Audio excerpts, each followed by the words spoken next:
आज 25 अगस्त 2023 की मुरली है। बाबा कह रहे, मीठे बच्चे, ये संगम युग है ब्राह्मणों की पुरी। इसमें तुम ब्रह्मा के बच्चे बने हो।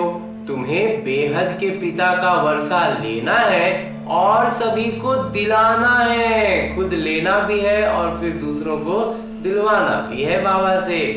और आगे मेरे बाबा प्रश्न पूछ रहे हैं कि इस ज्ञान को अच्छी रीति समझने के लिए किस प्रकार की बुद्धि चाहिए।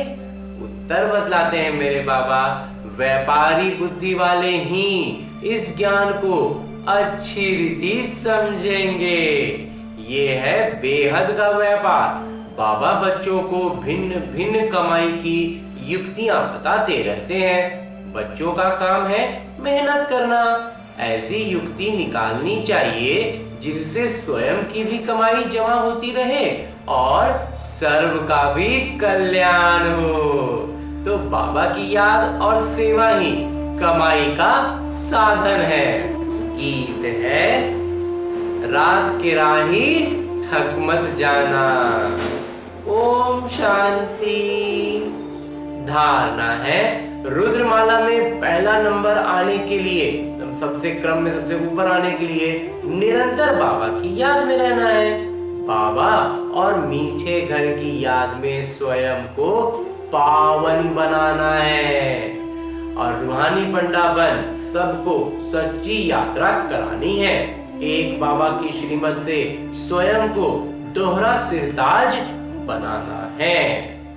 और आगे मेरे बाबा वरदान दे रहे हैं। वरदान देते हुए मेरे बाबा कहते हैं, स्वस्थिति की शक्ति से किसी भी परिस्थिति का सामना करने वाले ज्ञानवान भव। स्वस्थिति अर्थात आत्मिक स्थिति।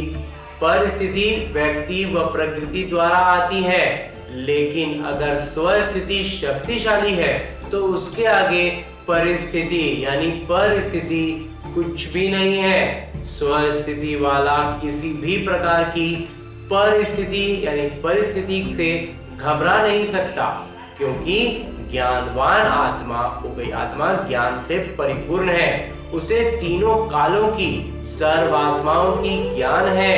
वो जानते हैं कि यह परवश है, इसलिए शुभ भावना शुभ कामना द्वारा उसकी सेवा करेंगे, घबराएंगे नहीं, सदा मुस्कुराते रहेंगे। जब भी कोई व्यक्ति, कोई आत्मा जो हमारे सम्मुख है, वो उनसे कुछ गलत हो रहा है, तो हमें ये सहजता से समझ में आ जाना चाहिए कि ये परवश है, ये माया के बंधनों में बहुत बुरी तरह से जकड़े हुए हैं। तो हमें क्या करना है, उन्हें शुभ भावना देनी है, शुभ कामना देनी है, उनसे घबराना नहीं है। और जब इतनी बुद्धि में स्पष्टता होगी तो अपने आप चेहरे पर मुस्कुराहट होगी।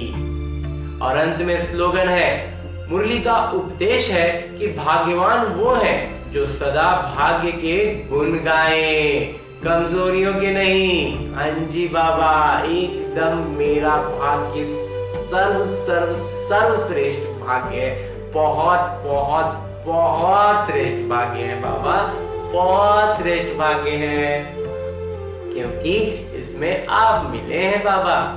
और आज की मुरली के बाद मेरे बाबा अव्यक्त इशारे दे रहे हैं कि सारथी अर्थात आत्म अभिमानी, क्योंकि आत्मा ही तो सारथी है। ब्रह्मा बाबा ने इस विधि से नंबर 1 की सिद्धि प्राप्त की। इस विधि से जब अपना जीवन को, अपने शरीर को, अपने हर कृत्य में इस सजगता को रखेंगे तो बाबा कहते हैं ऐसी सजगता के कारण ही ब्रह्मा बाबा सबसे क्रम में ऊपर चले गए। तो फॉलो फादर करो, पिता का अनुसरण करना है, जैसे ब्रह्मा बाबा ने किया हमें भी वैसे ही करना है। तो जैसे बाबा देह को अधीन कर प्रवेश होते अर्थात सारथी बनते हैं, देह के अधीन नहीं होते, इसलिए न्यारे और प्यारे हैं। ऐसे ही आप सभी ब्राह्मण आत्माएं भी बाबा समान सारथी की स्थिति में रहो। हमेशा अपने आप को सारथी मानना है। इस शरीर रूपी रथ का सारथी हूं मैं।